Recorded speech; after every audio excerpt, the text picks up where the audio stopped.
What is up, guys? Sorry about that. I freaking was just on live. I don't even know if I'm live at the moment. Checking. 1, 2, 3, testing, testing. So yeah, I was just on live and I was charging my phone on my laptop and it did not work. So then we ended up having to redo the live because my phone died while it was charging because my laptop's not pumping enough juice into it. Pumping on enough of that gas, love. So that was nice. That was real great. Low key pissed me off, but like, here we are again. I'm back, biggity back, here to continue our US election reading, which is not even the case in some situations. If you know about the last video and if you saw my last video, then you already know where we're going with this whole US election reading. All right, so I'm just trying to get on the algorithm to test, and my test already pretty much went through. I just wanted to continue my reading in actuality, so I'm about to jump onto my reading. But I wanted to use this as a moment because in my last video, I was talking about my amount of viewers that I had. And I was getting more viewers, so my test was proving to be better. It seemed to unshadow ban me on YouTube just based on the fact that I had US election in the title. So goes to show, if you have some little clickbait title that's relevant to what the shadow government video game online is talking about, like how the shadow government video game wants to push their agenda to do with voting and all that kind of stuff, then that'll put you in the algorithm. But if you're not catering to their desires of how they want to see the world and they want to run the world, then they're going to keep you shadow banned, especially if you're kicking some real spiritual shit. So that's proof to me, enough proof. The fact that I got 2 viewers as opposed to 0 viewers when I normally get 0 viewers on my lives in the past. You know, I'm not wishing that upon myself in the future, but I normally get zero viewers on my live, and I got 2 more viewers, which is literally that's like 200% more than I normally get. What's 200% of 0? Still 0. So that's not even 200%. That's like beyond. Okay, so we expanded past the 0 just based on this little clickbait thing that I had going on here. So anyways, as well, I was meant to say this, but I got kind of sidetracked. So the video that I just posted that ended up getting like what? I think the max viewers I got was 4 altogether. But it's arguable because some of those viewers came in and left. There could have been more than that. You know, I could have had like 6 or 7 viewers or maybe even 8 viewers. Funny though, because when my live ended and I saw my live, it said that I had 1 view. So why all of a sudden is YouTube taking away my views after my video has been posted? Now I'm starting to question whether or not my other videos even have 0 views. So this is the kind of shit, this is exactly why I fucking put this video up for test. I wanted to see how deep does the rabbit hole go in terms of the little shadow banning thing, the whole algorithm being manipulated. Because I know it goes deep, but I didn't realize even little small YouTubers like me that be getting 0 views, and now I'm getting played with my views to the point where I had 4 views on my live, but then when my live ends, all of a sudden now I have 1 viewer. And that's probably me, because I'm literally here making sure that my video is still on the laptop right next to me. So the fact that they only included me, the viewer, when I know for a fact that I already had 1 viewer, which was my mum, and then the other 2 viewers that came onto the live. So as shit is bogus. So as you can tell, guys, that's an example how rigged online is, and use this as a teaching lesson for yourself to know how rigged this shit is in order for them to take away my views after I posted a live and to give me views because I had a certain title that was relevant to the agenda in the world right now. So shit is crazy. So yeah, let's get back into this reading. I was asking with the last video, I was asking, what are you guys transforming? Okay, so the card came out. It said that you guys are transforming your associations, how you see the world. you're seeing things from a more behind the scenes, so you're able to see what's going on behind the scenes of the situation rather than looking at it at face value. That's what you guys are transforming.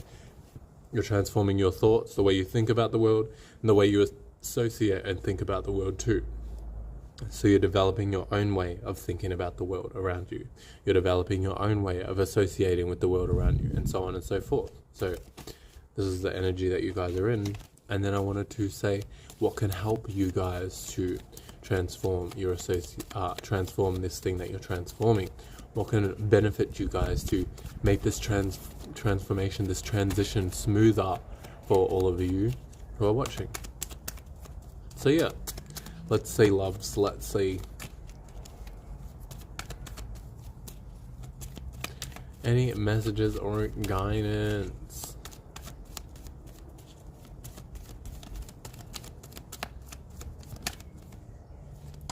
Bruh. For you guys, you need to get out of this stagnant energy and take action, because the cards are taking their time. Like, you're really taking your time to mull over things. Alright? And then with the Seven of Pentacles as well, what's it called? Yous are not separating from a certain situation. You're not rising above or learning the lessons from a certain situation that you are going through. Possibly a cycle, because 7 is a number of cycles. And also separation, having wisdom and knowledge over a certain experience, over the entire experience actually. So 7 energy with the Pentacles, and then it being in reverse here, is talking about you lacking the ability to separate from a certain circumstance. So you may be feeling tied down or weighed down from a certain circumstance, and you need to stop thinking about that. 5 of Swords, like right here, you need to fight against those thoughts. Develop a new vision, a new thought with the way you want to see things, and that'll help your transformation run across a lot smoother. Stop thinking that this situation is weighing down on you, because you're just adding more weight to the situation itself. You know, the situation may very well be weighing down on you, but that doesn't mean you have to wallow in that energy and constantly think about that, alright? Because that's just going to lead to more damnation energy, and you're going to dig yourself a deeper hole, love. And all I can say at the end of the day is you made your bed, and now lay in it, okay? So don't lay in that bed, babes. Don't freaking lay in it, because actually don't make it, sorry, is really what I'm trying to get at. Don't make that bed in the first place, otherwise you'll have to lay in it. You know what I mean? So as long as you don't make the bed, aka don't put weight into the situation, don't overthink it and make it heavy and weigh you down, make you feel trapped, enclosed in a certain space, then you'll be able to rise above it, because you're rising above it mentally first, and then boom, it's going to manifest in your reality. So, you know, Knave of Cups as well, having like a useful emotion. So instead of like letting your emotions, the way you feel and react and respond to the external world, dictate things. Look at them, they're baby owls, right? So they're fresh in the world. You need to have a fresh emotion, a fresh reaction, a fresh perspective on the world that you're going into, right? And this requires you to have a fresh perspective on the situations that you're already in, right? Otherwise, how are you going to expect to be able to have a fresh perspective on something that you're not in, something that you're about to jump in? You need to start with where you're at. Always start with where you're at. Look at where you're at internally and externally, and then you'll be able to make the changes based on said energy. Alright, so then we have Oracle cards next. Alright guys, let's get into the Oracle. The Oracle.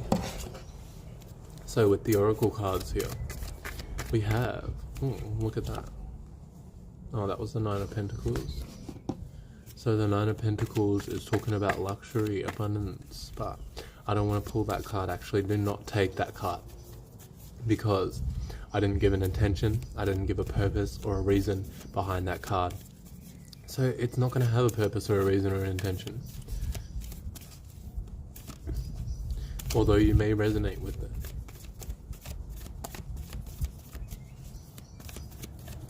Maybe, theoretically, that could be because whatever you're resonating with, whatever situation that resonated with, may not have a purpose or intention. Maybe you're just frivolously being luxurious, enjoying your luxury, but really you know that you shouldn't. Anyways, let's not get too deep into that. That's just a theoretical. Don't take it. Anyways, take what resonates, leave what doesn't, guys. As always, you know, the reading goes. So, any messages or guidance for what you guys can add on to your experience in order to make it better as well? You know, like, what energy can you add on to this experience in order to make it a more smoother transition for yourself? So you need to add some Virgo energy, loves. You need to add jump into some new Virgo energy. So Virgo energy is talking about working towards a goal or developing some kind of ritual, daily ritual. This is why Virgo talks about. If you hear Virgos, people talk about Virgos, and they can be seen as like workaholics or overly organized, sometimes clean freaks, but it's just talking about to do some kind of ritual, some kind of pattern, of routine. That's Virgo energy. Develop some kind of ritual, routine or pattern in order for yourself to help yourself get out of this energy or get into this energy of transforming your associations in the world around you.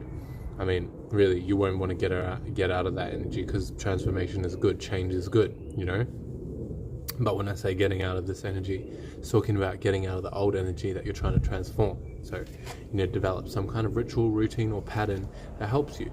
And don't freaking think far out all this crazy ass shit, because we're in Sag Mercury right now. So maybe your first thought might be to think far out, think all the way over there. But in actuality, maybe it's just as simple as you doing 5 minutes of exercise, 5 minutes of meditation, whatever the case may be for you. But the point is that you're developing some kind of routine, ritual, or pattern in order to help yourself, alright? Any other messages or guidance for the situation? So you need to separate from some kind of Taurus energy, separate from stubbornness, being too stuck or fixated into a certain situation, or worrying too much about your finances and worrying too much about making sense of things around you, alright? So don't get too practical to the point where you completely make your dreams and your circumstances on a day-to-day basis like dry or cold to the point where it doesn't have any life to it anymore, you know, because you've just overly thought about finances, you've overly thought about fixated kind of energies, stubborn kind of energies, how you can stay fixated in a certain area of your life. And then we have nothing will come of this situation. So you need to utilize some more of that nothing energy, love. You need to not overthink things, not think about things in general. Basically, this card is talking about some form of meditation, being able to separate from your thoughts and feelings and see it from a greater perspective. And in actuality, seeing it from a greater perspective, that's a thought and feeling that you still should separate from. So just separate from those thoughts and feelings, especially when going into experience. You know, it's all good to think and feel. That's actually one of your superpowers and what you use to create your reality. But when you've got an overabundance of these things, you're pumping too much juice into one area, especially if you're overthinking a lot. You may start to even get headaches, you know what I mean? Because you've literally put so many thoughts and feelings on your mental space. Now it feels heavy, now it feels sore, now it feels, you know, so on and so forth. So you need to jump into more of that nothing energy, love. See things as more, not from an expectation kind of space, because you may be expecting things to happen, expecting circumstances to play out in a certain type of way, right? And this is stopping you from actually experiencing the situation for what it is, because your expectations are blinding you, love. So you need to get out of that expectation shit. Fuck expectation. Expectation's a killer of joy. And why do people keep on fucking coming into my channel thinking about expectation and shit like that? I don't know. But whoever you are, get out of it, love. You need to fucking separate from that expectation. And I'm not here to shame you. I'm not here to judge you, because at the end of the day, I've been there. And that's why I'm up here teaching about fucking expectation and readings. Because I've been in that space, alright? So separate from your expectations. Just because you've been through something and it was one way, doesn't mean it's always going to be such way. You know, just because you've experienced life and how it has been one way and it's been cruel, doesn't mean that now that you're in this new mental space, now that you're in this new transformation of yourself, that it's going to be the same way. Think about it. You've transformed your mental space. So obviously things are going to transform externally. And if you just keep staying stuck in that old mental space or that old expectation of your life, how it was, then you won't be able to see the fruits of what the world and your manifestations have to show you, okay, love? So, keep being freaking amazing, love. Keep shining like the Mystar you are. Be a Mystar of your own reality, alright? And I hope you guys enjoy your daytime, moment, minute, wherever you may be, okay, loves? Peace. Enjoy. Mystar.